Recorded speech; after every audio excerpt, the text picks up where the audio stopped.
شهر رمضان الذي أنزل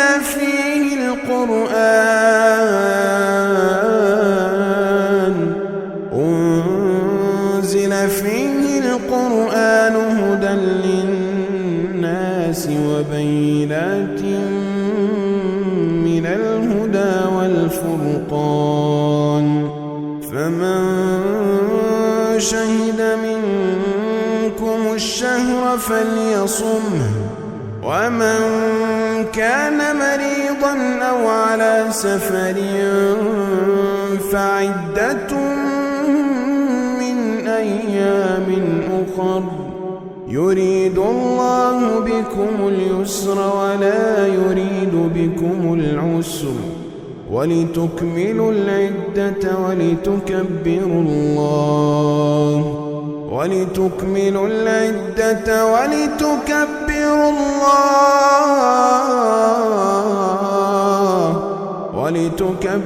الله على ما هداكم ولعلكم تشكرون يا الله باروچوي الله ያዛችሁን በመታዘዝ የከለከላችሁን በመከልከል ሁሌም በሁሉም ጉዳይ ላይ በሁሉም ቦታ ላይ ጌታ አላህን የሚገባውን ፍራቻ ፍሩት።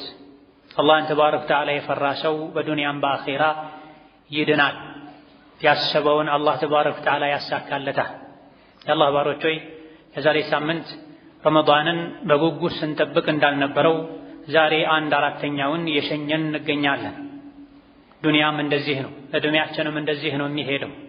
ወደዚህ ምድር የመጣነው ኸይር ስራ ላይ ልንሽቀዳደም ራሳችንን ጫንቃችንን ከጀሃነም ልናድን ነው። ልንዘናጋ ልንሞኝ አይገባንም።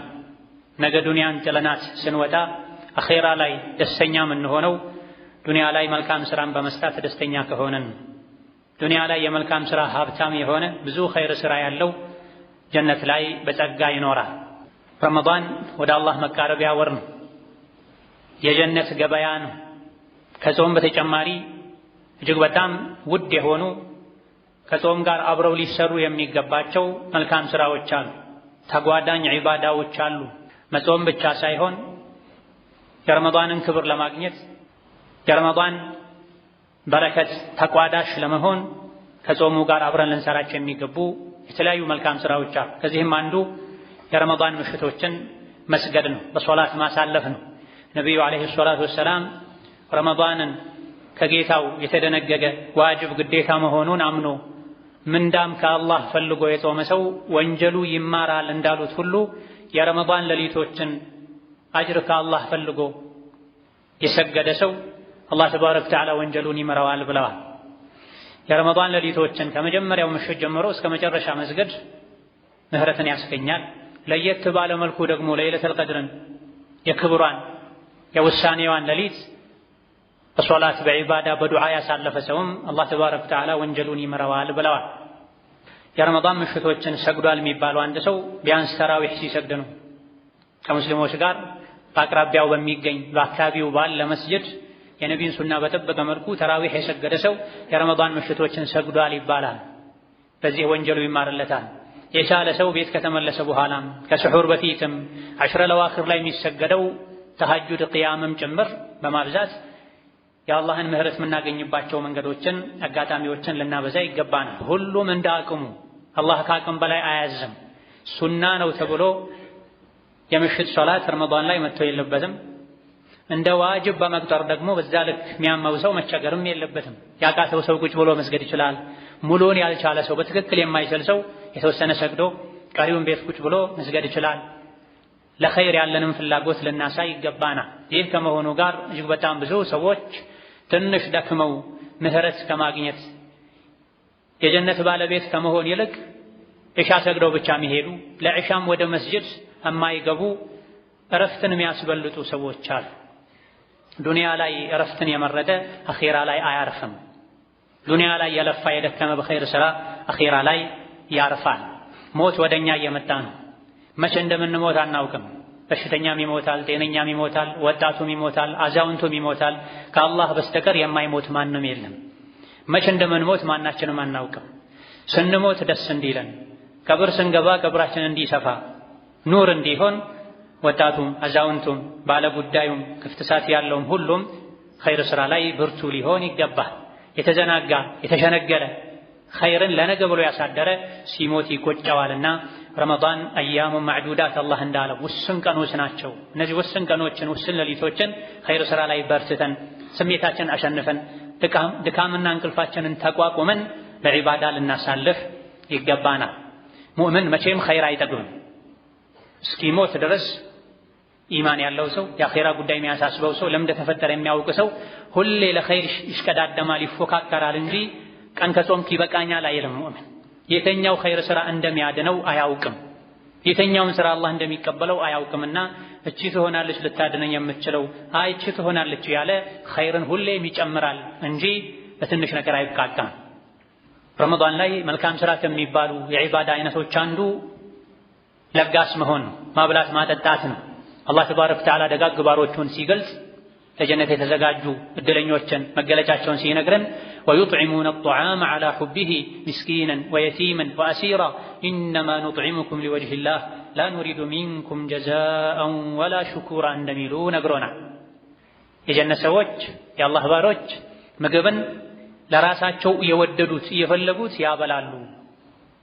የሚያበሉትንም ሰው የተጸየፉት ሳይሆን የወደዱት ያዘኑለት ያበላሉ። ሲያበሉም እምናበላችሁ ለአላህ ብለን ነው፣ ከናንተ ውለታም ይሁን ምስጋናን አንፈልግም።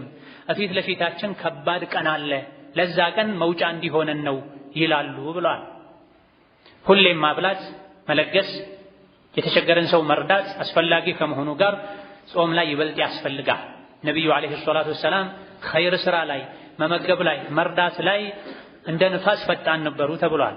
ከመቼውም በላይ ደግሞ ኸይር ስራ ላይ በጎ አድራጎት ላይ ሰውን መርዳት ላይ ይፈጥኑ የነበረው ረመዳን ምሽቶች ላይ ጅብሪል ከእሳቸው ጋር ተገናኝቶ ቁርአን በሚቀራባቸው ሰሞኖች ላይ ነበረ፣ ቀናቶች ላይ ነበር ነቢዩ ዓለይሂ ሰላቱ ወሰላም ኸይር ነገር ላይ ማብላት ማጠጣት መርዳት ላይ ፈጣን የሚሆኑ ተብሏል። ረመዳን ምሽቱ ላይ ጅብሪል ከሰማይ የወረደ ከነቢ ጋር ዓለይሂ ሰላቱ ወሰላም ቁርአን አብረው ይማማሩ ነበር። ቁርአንን በቀራን ቁጥር ለኸይር ያነሳሳናል። ረመዳን ላይ ተራዊሑ ላይ ተሐጁዱ ላይ ቀኑ ላይ ቁርአን እየቀራን እየሰማን ነው። ከቁርአን ከምንቀራበት ዓላማ አንዱ ለኸይር መነሳሳት ሊሆን ይገባል። ከኸይር አንዱ ደግሞ የተራበን ማብላት ነው፣ የታመመን ማሳከም ነው፣ የተቸገረን ከጭንቁ መገላገል ነውና ረመዳን ላይ እጃችን ልንዘረጋ ይገባናል። ጾም ላይ ከሚወደዱ ዒባዳዎች አንዱ መለገስ ነው፣ ማብላት ማጠጣት ነው፣ የተቸገረን ሰው መርዳት ነው። የረሱሉ ሰለላሁ ዐለይሂ ወሰለም ሰሓቦች ረመዳን ላይ የተቸገረን ሰው ለማብላት ይሽቀዳደሙ ይፎካከሩ ነበር። ሌላ ጊዜም ከረመዳን ውጪም ለብቻቸውም አይበሉ ነበሩ። እቤት ገብቶ የሚበላ ሰው ካጡ መንገድ ዳር ላይ ወጥተው ይበሉ ነበር። መንገደኛን ጠርተው ይጋብዙ ነበር። ለብቻ መብላት ስስታምነት ሆዳምነት ነው፣ ለሰው አለማሰብ ነው ብለው ያምኑ ስለነበረ ውድ ምግብ እንኳ ቀርቦላቸው አእምሮ ዘገምተኛ የሆነ ሰው በርጋ ቆሞ ሲያያቸው ስጡት ሲሉ ይሄ ላንተ በልዩ ሁኔታ የተሰራ ምግብ ነው፣ ይህ እኮ የሚበላውን አያውቅም፣ ሌላ ነገር ይሰጠዋል ሲባሉ አላህ ግን ያውቃል ብለዋል። ውድ ምግብም ቢሆን መድኃኒት ቢሆንም እኔ የምወደውን ሰጥቼ እንጂ ጀነት እንደማልገባ ተነግሮኛልና የምወደውን ለአኼራዬ ብዬ እሰጣለሁ ይሉንም። ዛሬ የተረፋቸውን ፍሪጅ ውስጥ የሚበላሸውን አውጥቶ መስጠት የሚያማቸው ሰዎች አሉ። ረመዳን ላይ መስጠትን ልንማር ይገባናል። ረመዳን ላይ የተቸገረን ሰው መርዳት፣ ማብላት፣ ማጠጣት የኢስላም ሱና ነው፣ ህግ ነው፣ ስርዓት ነው፣ ልማድ ነው። ይሄን ልማድ ልናስከትል ልናስፋፋው፣ ለልጆቻችን ልናወርስ ይገባናል። በተለይ ባለንበት ጊዜ ችግር በዝቷል፣ ስራ ጠፍቷል፣ ኑሮ ተወዷል።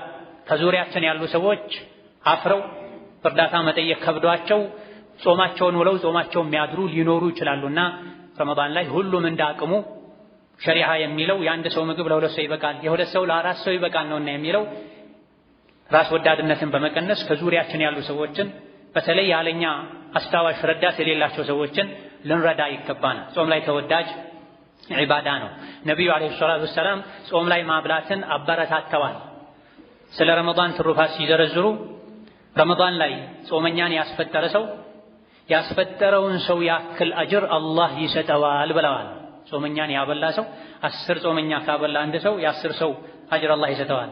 የእሱን አጅር ምንም ሳይቀንስበት የጾሙን ብቻ አጅር ሳይሆን የሶላቱን፣ የቁርአኑን፣ የዚክሩን፣ የዱዓውን ያስፈጠርነው የመገብነው ሰው የሰራውን ዒባዳ ሙሉ አጅር አላህ ይሰጠናል ከሱ አጅር ምንም ሳይቀንስ። ጾመኛን ማስፈጠር ማለት ፍጡር ሰዓት ላይ ቴምርና ውሃ ማቅረብ ብቻ አይደለም፣ ሳምቡሳና ብስኩት መስጠት ብቻ አይደለም። በርካታ የሐዲስ ሊቃውንት ይሄን ሐዲስ ሲፈስሩ በረመዳን ወር ውስጥ በቀንም ይሁን በማታ ማንኛውንም አይነት ሰውን የማብላት የማጠጣት ሥራ መስራት ይሄ ሐዲስ ውስጥ ይገባል ብለዋል።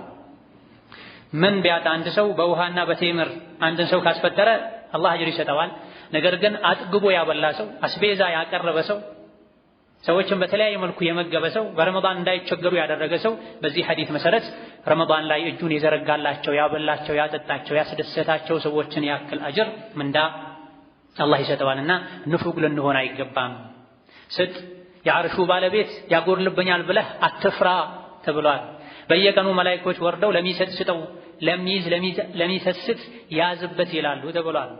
አንዳንድ ሰዎች ብዙ ሰዎች ሀገራትን ሊያስተዳድር የሚችል ሀብት ያላቸው የተቸገረ ሰው ካጠገባቸው ሲወድቅ እንኳን ያዩ ያነባ ሲጠይቃቸው እጃቸውን ኪሳቸው ማስገባት የሚከብዳቸው ሞት የሚመስላቸው ሰዎች አሉ።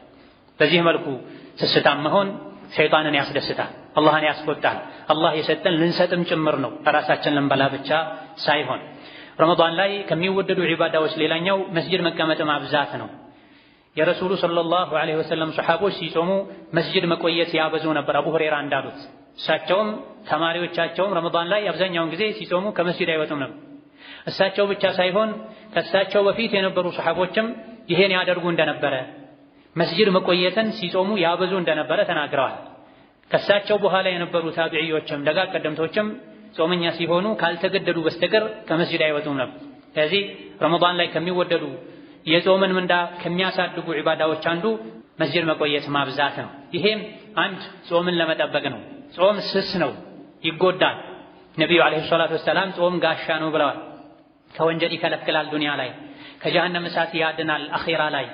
ጾም በጋሻ የተመሰለው ጋሻ ጥንቃቄ ስለሚያስፈልገው ነው። ጾም ጋሻ የሚሆነው በሐሜት በውሸት በመሰል ነገሮች ጋሻውን ካልበሱት ነው ብለዋል ደጋግ ቀደምቶች።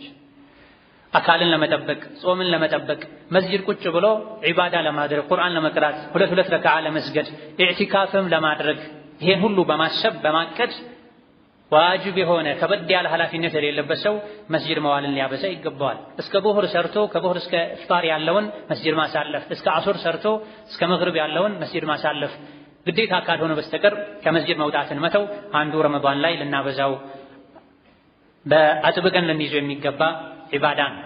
ሌላው ረመዳን ላይ የሚወደድ ዒባዳ ዱዓ ነው። ምንጊዜም ዱዓ አስፈላጊ ነው፣ ጠቃሚ ነው፣ ትልቅ ዒባዳ ነው። ጾም ላይ ደግሞ ይበልጥ ልናበዛው ወደ አላህ ልንቃረብበት ይገባል። ዱዓ ትዝ የሚለን ሲያመን ሲርበን ብቻ መሆን የለበትም። ራሱን የቻለ ዒባዳ ነው ዱዓ። ልክ እንደ ሶላት፣ እንደ ጾም፣ እንደ ሰደቃ በማንኛውም ሰዓት እጃችን እያነሳን አላህን ከለመንን ካወደሰን ተጠቃሚዎች ነን። ብዙ ሰው ዱዓ ትዝ የሚለው ሲቸገር ነው፣ ሲራብ ነው። ይህ ስህተት ነው፣ ራስ ወዳድነት ነው።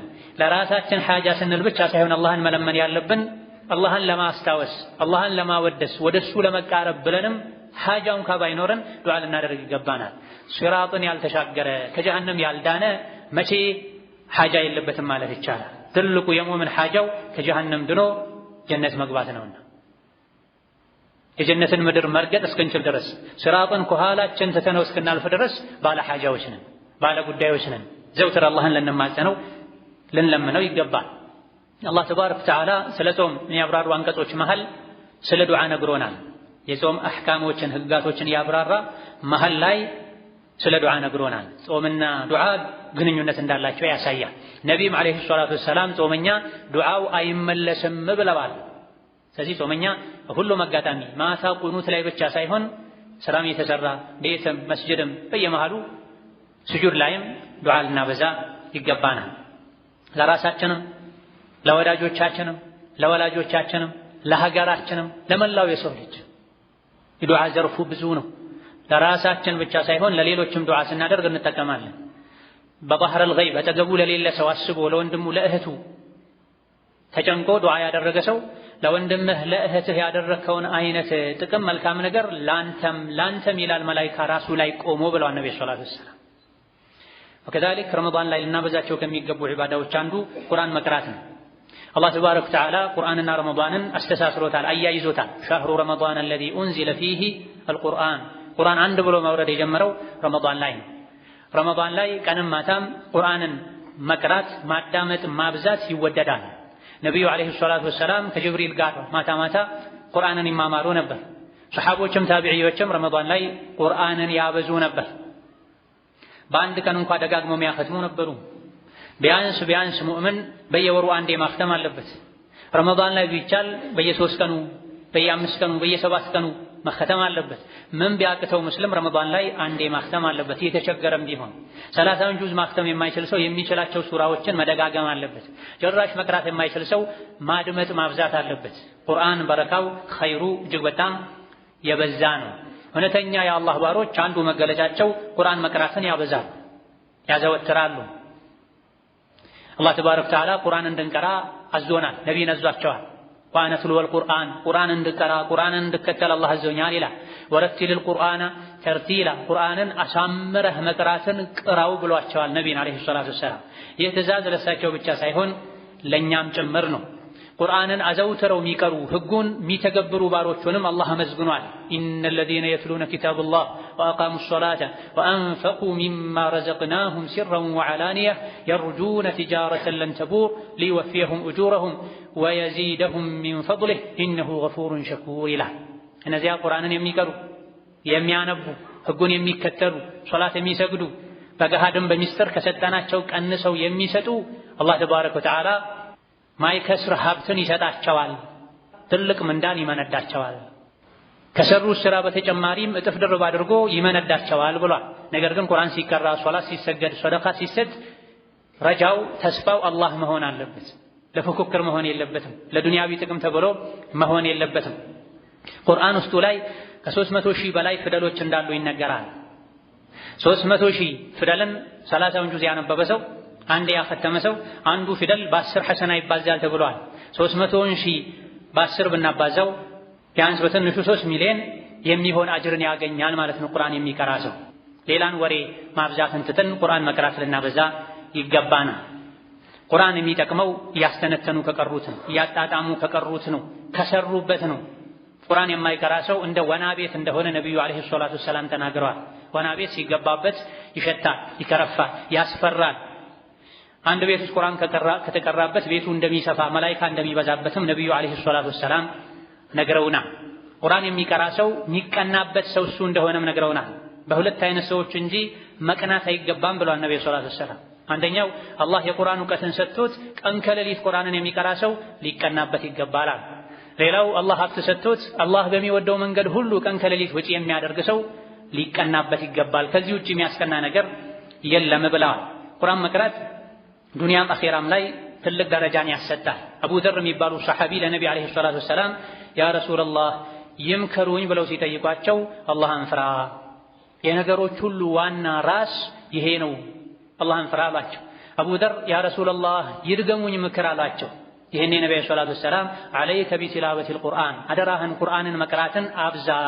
ቁርአን መቅራት ያበዛ ሰው ምድር ላይ አላህ ኑር ይሰጠዋል፣ ሰማይ ላይ ይታወሳል። አብዝቶ የሚቀራው ቁርአን ድልብ ይሆንለታል፣ ሀብት ይሆንለታል ብላ። ቁርአንን አዘውትሮ የሚቀራ ሰው፣ ቁርአንን የሚያስተነትን ህጉን የሚከተል ሰው ፊቱ ያበራል፣ ልቡ ይሰፋል፣ ከሸይጣን ይጠበቃል። አብዱላህ ብኑ አባስ እንደተናገሩት ቁርአንን ዱንያ ላይ በሚገባ የቀራ ሰው ዱንያ ላይ ከጥመት አኼራ ላይ ደግሞ ከሳት እንደሚድን አላህ ቃል ገብቶለታል። ፈመን ኢተበዐ ሁዳየ ፈላ የضل ወላ የሽቃ። የኔን መመሪያ ቁርአን የተከተለ ሰው ዱንያ ላይ ጠማማ አይሆንም፣ አኼራ ላይ የሳት ማገዶ አይሆንም ብሏል። ቁርአን የሚቀራ ሰው አላህ ሰማይ ላይ ያወሰዋል፣ መላኢኮች ሰማይ ላይ ያወድሱታል።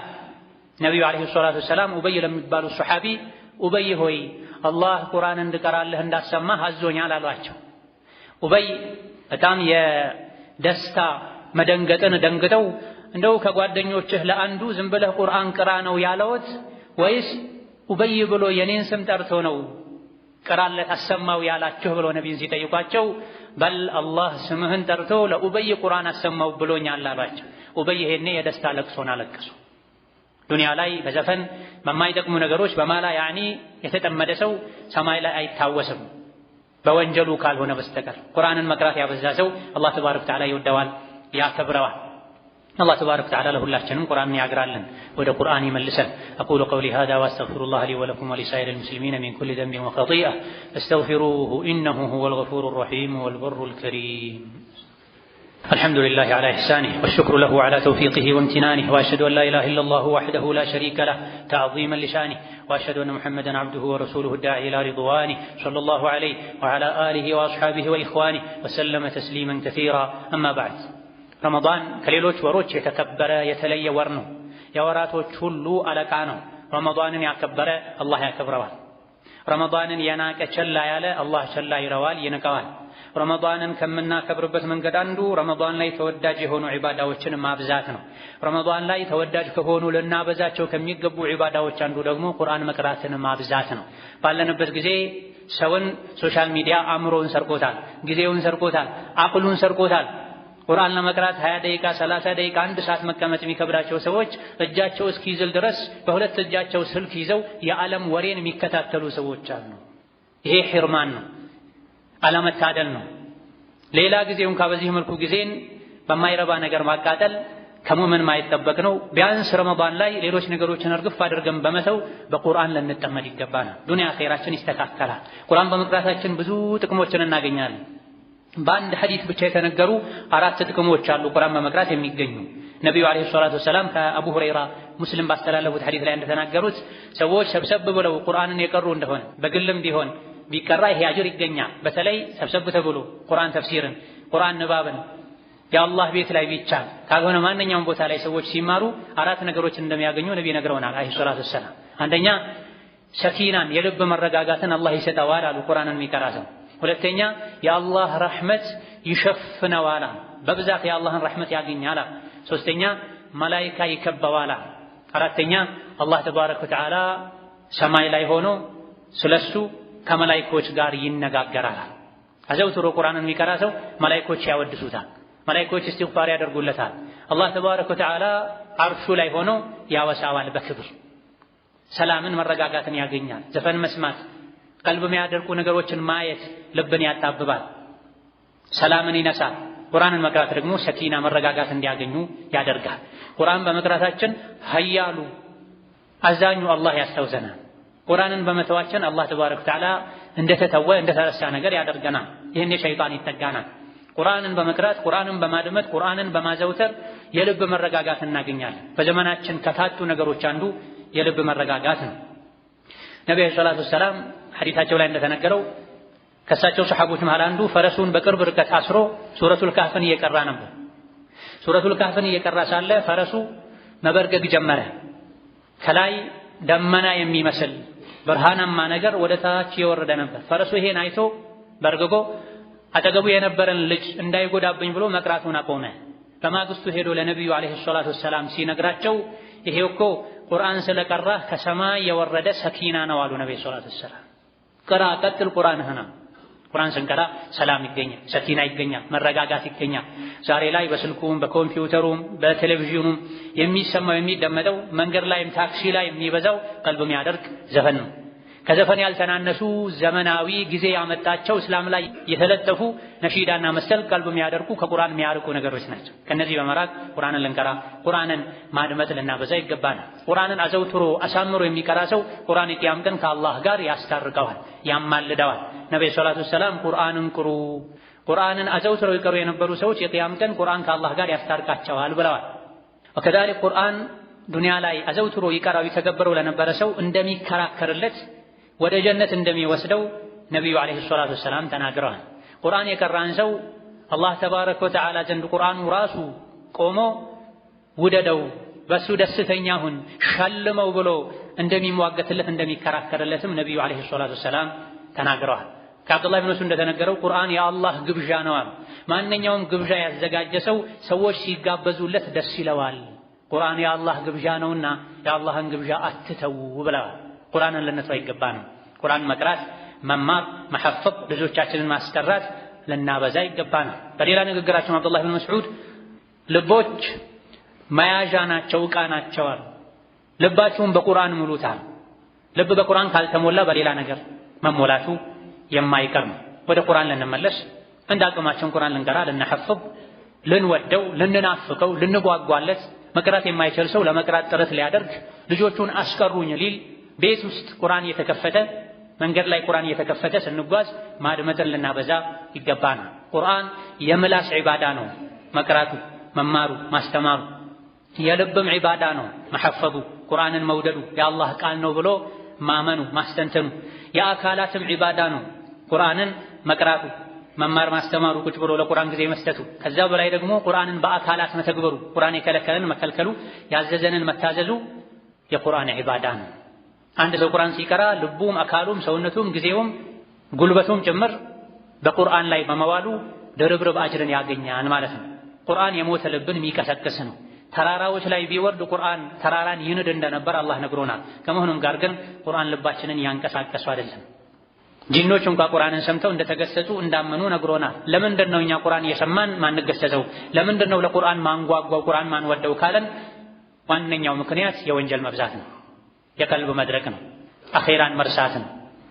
ከዚህ በሽታ ለመውጣት ቁርአን መድኃኒቴ ነው፣ ስንቄ ነው፣ ምግቤ ነው፣ መጠጤ ነው ልንል ይገባን። ያለ ቁርአን እርቃን ነኝ፣ ያለ ቁርአን ሙት ነኝ፣ እኔ እንደ ሞተ ሰው ነው የምቆጠረው ብለን በሙሉ ልባችን ጊዜያችን ለቁርአን ሰጥተን ልጆቻችን የቁርአን ውዴታ እንዲኖራቸው ልናደርግ ቢያንስ ረመዳን ላይ ከቁርአን ጋር ልንታረቅ ተራዊህ ሲሰገድ ቁርአንን ለማድመጥ ልንጓጓ ይገባን። ቁርአን የአላህ ቃል በመሆኑ ልንሰማ ይገባን። አንዳንድ ሰዎች ቁርአን የሚሰሙት በጥሩ ድምፅ ከተቀራ ነው። በጥሩ ድምፅ ካልተቀራ ቁርአን አይመስላቸውም። ይሄ ጅህልና ነው፣ አላዋቂነት ነው። ቁርአን በቁርአንነቱ የአላህ ቃል በመሆኑ ብቻ ሊገስጸን ይገባል። በጥሩ ድምፅ ከተቀራ ቁርአን ይመስለኛል፣ በጥሩ ድምፅ ካልተቀራ ቁርአን አይመስለኝም የሚል ሰው የቁርአን ምንት ያልተረዳ ሰው ነው። ቁርአን በምንም መልኩ በየትኛውም ድምፅ ቢቀራ ልብ ሰጥተን ልናደምጥ ልንወድ ልንከታተል ተፍሲሩን ልንማር ይገባናል። ثم صلوا وسلموا على البشير النذير والسراج المنير فقد أمركم ذلك ربكم قائلا إن الله وملائكته يصلون على النبي يا أيها الذين آمنوا صلوا عليه وسلموا تسليما اللهم صل وسلم وبارك على عبدك ورسولك نبينا محمد وعلى آله وأصحابه وأتباعه وسلم تسليما كثيرا اللهم أعز الإسلام والمسلمين وأذل الشرك والمشركين ودمر أعداءك أعداء الدين اللهم اجعل هذا البلد آمنا مطمئنا سخاء رخاء وسائر بلاد المسلمين اللهم آمنا في دورنا وأوطاننا ولا تسلط علينا بذنوبنا من لا يخافك فينا ولا يرحمنا اللهم ردنا إليك ردا جميلا اللهم ردنا إليك ردا جميلا اللهم أعنا على ذكرك وشكرك وحسن عبادتك اللهم اجعلنا من أهل القرآن اللهم اجعلنا من أهل القرآن اللهم اجعلنا من أهل القرآن الذين هم أهلك وخاصتك اللهم لا تحرمنا خير ما عندك بشر ما عندنا ربنا اغفر لنا ولوالدينا ولمشايخنا ولجميع المسلمين اللهم فرج هم المهمومين ونفس كرب المكروبين واقض الدين عن المدينين واشف مرضنا ومرضانا ومرضى المسلمين برحمتك يا أرحم الراحمين آمين والحمد لله رب العالمين.